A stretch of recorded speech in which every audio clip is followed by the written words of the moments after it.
Blog Talk Radio. Hello, everyone. This is Laura Smith on Blog Talk Radio. Good morning. It is 6 o'clock, 5:30 in the morning, actually, 5:30 in the morning, Wednesday, November the 23rd. I'm glad to be here. This is One Child Abuse Survivor to Another, and we're on for 30 minutes. It's a live internet streaming radio broadcast from blogtalkradio.com. Chat room's open. I just popped the link into what we're looking at this week. And last week, looking at a website called Soul Expressions Abuse Recovery. Been on it for a few weeks, actually. And it's Becky's website, and she's got a lot of great information there, mainly dealing with sexual abuse or child sexual abuse, and but lots of information on the left-hand side of the page when you go to her website. So if you type into your browser Soul Expressions Abuse Recovery, that'll pop there, but it's www.soul-expressions-abuse-recovery.com. And lots of good info. When she's there, like she has a little Bitwine little character there on her page, and if she's online, you can speak with her. You can actually chat with her. So she's really trying to provide a lot of support out there for people, and that's awesome. Thanks everybody for tuning in. I really appreciate it. I say this on every show. I'm not a counselor or a therapist. I'm just a private citizen doing my shows here on Blog Talk Radio. And so you have to listen at your own discretion to all of my shows. I'm talking about abuse, and abuse is a sensitive subject. You need to know that what's good for you to listen to, really. And survivors need to be careful that material won't trigger you. And so if you think you're sensitive or you just may not feel comfortable with the topics of abuse, then you need to turn the show off, right? Listen at your own discretion. Young people under the age of 18, I just ask you have permission from an adult, someone who's an adult who can listen to the show with you and help you decide whether you should be listening or not, age appropriately, right? So, because these shows are not for younger children, definitely not. And it's all about trying to and stopping child abuse, but they're not for younger children. There's a lot of adult content on my shows. And so young people 18 and under, just have someone listen to the show with you, and they can help you make a decision whether you should be listening or not. So thanks, everybody. Appreciate it. We'll get right into this topic here this morning. I want to look at a web page that she has on her website called Self-Esteem, and it's sort of quite a ways down the page when you actually scroll down the menu on the left-hand side of the page.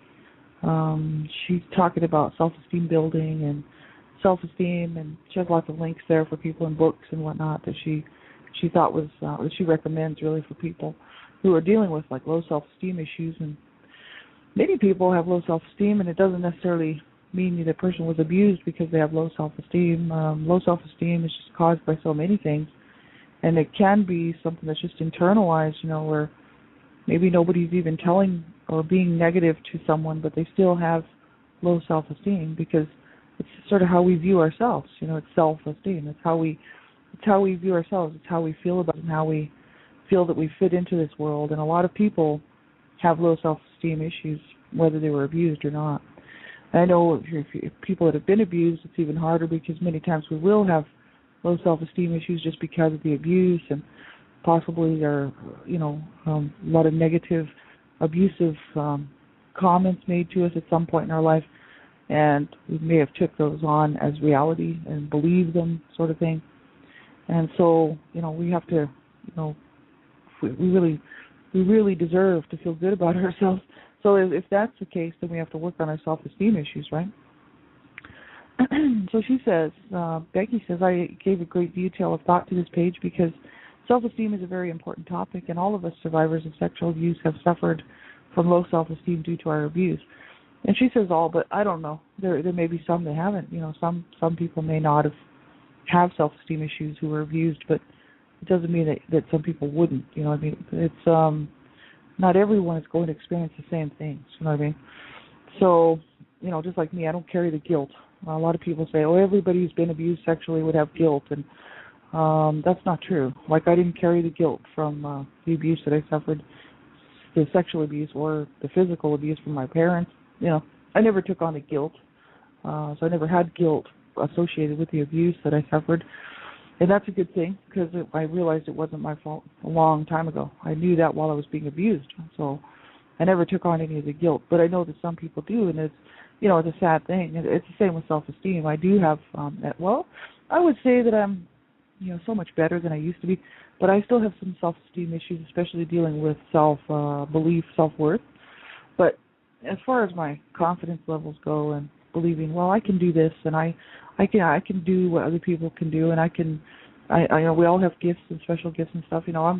I'm not really too high on the list for someone who's got extreme serious problems with self-esteem. I'm probably maybe average, what most people might feel like, a little bit of maybe a little bit of self-worth stuff, right? Especially from what I suffered as a child. So self-esteem is important. We really need to, if we're going to feel good about ourselves, we're going to, truly heal. We have to be able to feel good about ourselves. Someone else could tell us nice things all the time, and every day, and if we don't believe it, then we're no better off.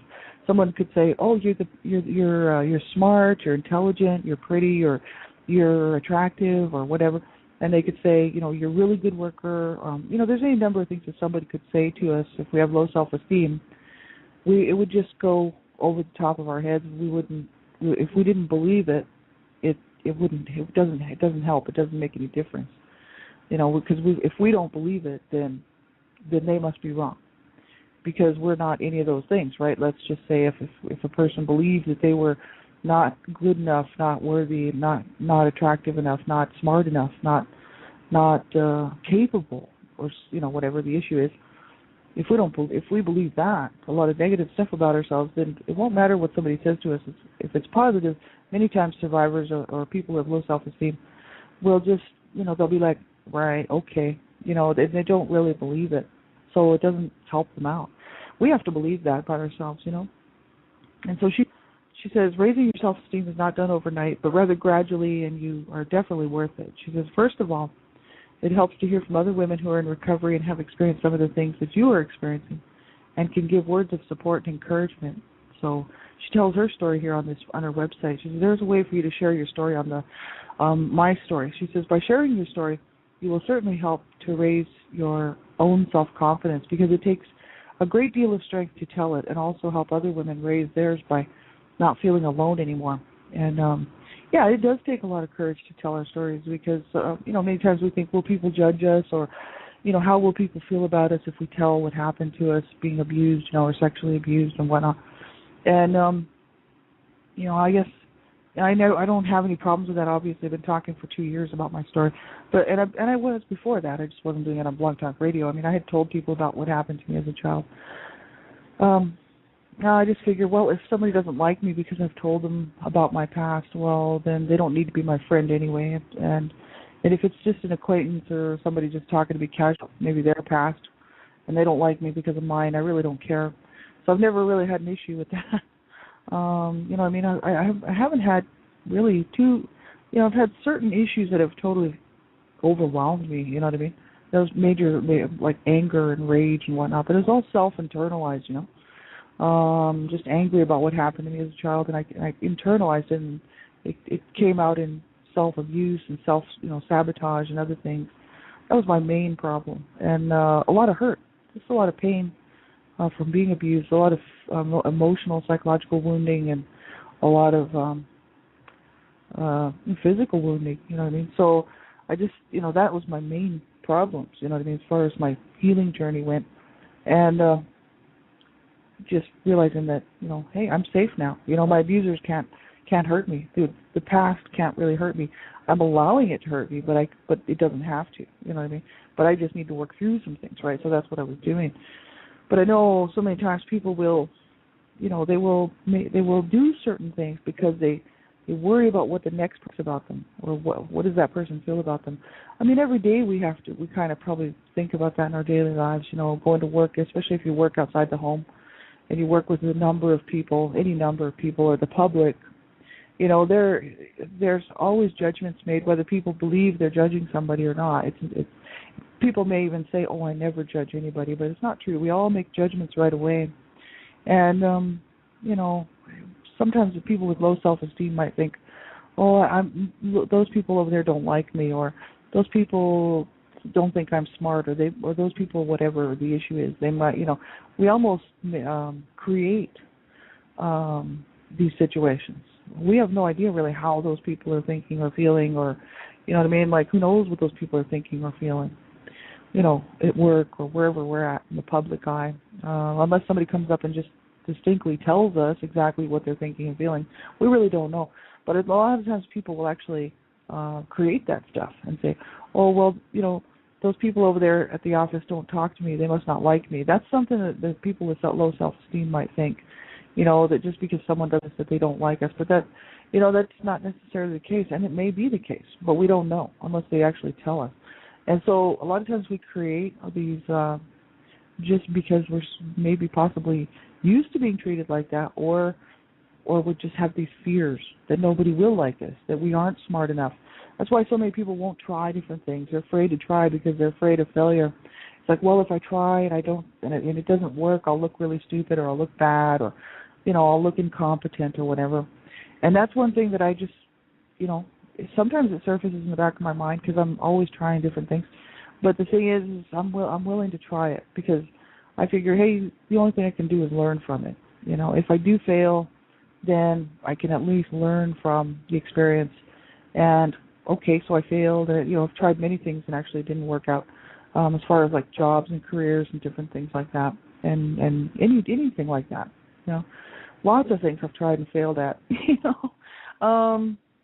I just keep going because I figure, well, it's a good learning experience, and there's no shame on me because not everybody can do everything. I'm not a rocket scientist, and I do try to do things, and sometimes they don't work out. And then what I do is I just chalk it up to, oh well, at least I tried, right?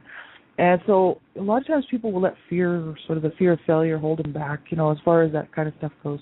And I even I can sometimes do that myself, just because, you can only take so much pain and rejection of failure. It's like, oh man, I failed again. But I just keep doing. I keep going and I keep going because I'm not the smartest knife in the drawer. And so I, studies and school studies. Like I'm doing an associate's course right now, and I mean, I was doing a child abuse certificate course too, and other things. Sort of studying all the time. And some of my tests come back on certain things, and they're not the greatest scores, you know what I mean? Like on my biblical studies I'm doing really well. I'm getting all A's in that, but that's because it's something that I know pretty well, It's a subject that I'm pretty studied up on. But certain courses I've taken, even in my past, my cooking school stuff. I went to cooking school for about 2.5, almost 3, and I didn't do so well on some of those courses. I actually ended up acing the course, but the thing is some of my individual grades for certain things that I was doing in the class, cooking school, were not very good, and some of my stuff was actually not presentable.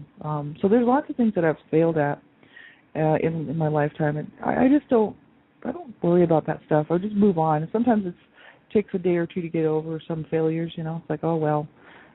Chalk it up to an learning experience and move on, But so many times I think people will allow, like, fears, like, well, they don't like me, so I'm not going to put myself out there. Or, that looks like something that I'm interested in, but I'll probably fail, so I won't even try.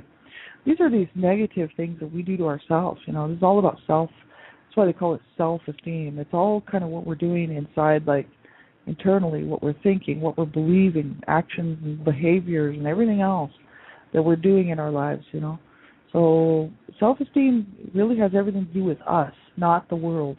Okay?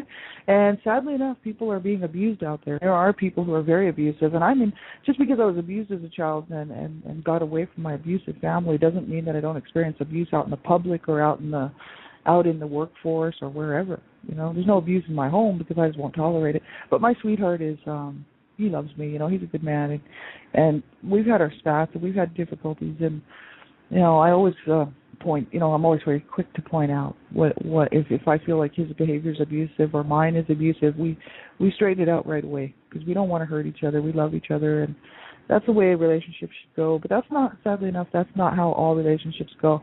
And I know, and that's why I talk about this stuff on Blog Talk Radio, because I grew up in a home full of abuse and violence. And so, like I just choose my life as an adult to not be around that stuff.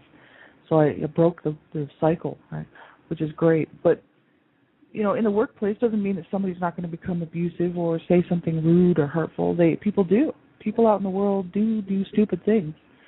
And basically, sometimes you may not get restitution. You may not get them to apologize. And it could be a situation where somebody on the bus said something that hurt our feelings, or somebody out in screamed at us, or who knows, any number of things, standing in a line somewhere, or someone just, treated us disrespectfully or rudely. This can happen because people are people and they make mistakes, and a lot of times they're just hurtful and rude and they don't care. Many times they really don't. And so you can't force people to care. What you have to do is care about yourself and not worry about those people. Usually I just look at them and I say, it'd be great if you weren't so ignorant. That's what I don't say to them out loud. That's just in my internal voice. I usually say something like that because it reminds me of how ignorant they really are, and that they need to grow up and they need to wake up and smell the coffee and quit being so ignorant. Because there are ignorant people out there, you bet, everywhere. So, I don't really take on what other people say.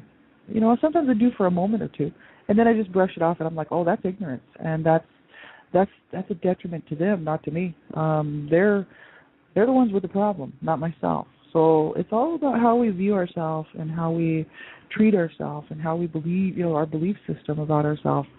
Self-esteem is a huge, important issue. I'm just sort of hoping to get started on. I'm doing actual self-esteem workshops for women at a center here in Calgary, and so I'm hoping to be able to do that. So I've been working on a lot of self-esteem workshop type stuff, and wrote up a workshop in about 5 minutes last night because I understand self-esteem. I don't need books or material or anything I have to read from, because I've been studying self-esteem my whole life. Really since I would say after high school, or maybe even in high school, we talked about self-esteem maybe at some point. But I know after high school, after I graduated, any kind of information I could find on self-esteem and self-worth and stuff, I used to try to learn from. It took me many years to get it, to believe it. It took me until the age of like 42 to actually believe that I was worthy, and yes, I do count and I do matter, but that's because I was coming out from under huge abuse, right? Horrific stuff, and psychological damaging, right? Like really emotionally, psychologically damaging stuff, verbal and psychological abuse. So it took me until the age of 42 to actually believe it myself, that yes, I do count, yes, I can do it, I am perfectly capable, just like everybody else. Yes, I won't be able to do everything, that's fact, right? We all can't do everything. I mean, I'm not a rocket scientist, like I'm saying, I'm not a brain surgeon. There's lots of things I can't do. But what I do is I don't worry about the things that I can't do. I focus on the things that I can do and the things that I'm good at, and the things that I enjoy. We don't even have to be trying to be good at something. We may just enjoy something, and I think that that's a gift as well, being able to enjoy things.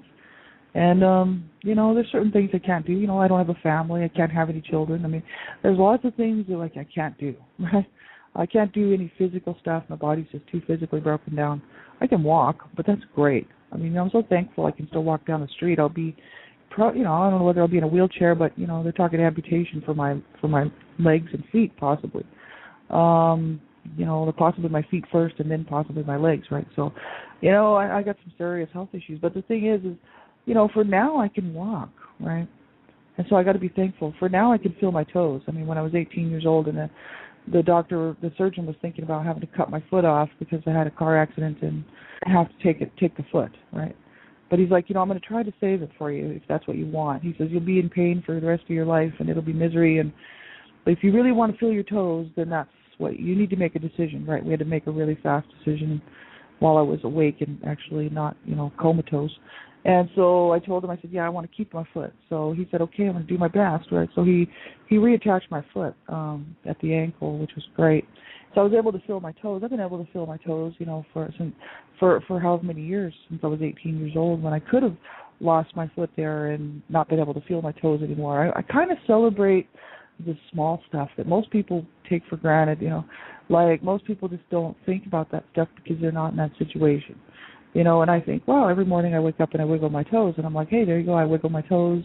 I can still feel my toes. That's great, And it's like my sweetheart, he's terminally ill. He's dying. Like he's got who knows how many weeks or months left. I mean, every 6 months he takes a nosedive, and he's been diagnosed 11 years now. He ends up in the hospital in critical care, dying about twice a year. And so I have to go through his death a year, right? Or at least 2 times, if not 3. It's a horrific situation because each time hurts just like the first time, right? Each time is just as horrible and horrifying and scary as the first time because this is the man that I love, right? This is not my, neighbor. I mean, we're talking. This is my man. You know what I mean? And I love him dearly. He means the world to me. And so, I face his death every day just as he does. We both face it together. But we don't sit around and, I'm dying, you're dying, honey. What we do is we just live. We just eat and we have fun. We play Yahtzee. We just, he's so ill that there's not much he can do. But, he does go grocery shopping. And he bought me a whole bunch of stuff yesterday. And I thought, what a blessing, Like, I got this great guy in my life, and he's such a wonderful person. And so we got to cherish what we can cherish, And to other people, it may not be much, but to me, it's like diamonds and gold. It's like rubies and pearls, being able to wiggle my toes on my foot that was was detached from my body actually, and being able to wake up and say good morning to my sweetheart who had only had 2 years to live back in 2001. And so, I can, I cherish and relish these little things that most people would think is just a waste of time. Because there's a whole lot of people out there that believe that climbing the corporate ladder, owning the best cars, owning the best houses, keeping the house immaculate, and all this stuff actually means something when it actually really doesn't.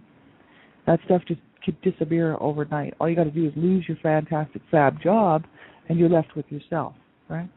And so what I decided to do was not worry about my outside extenuating circumstances and focus on myself and my life and be happy with what I have.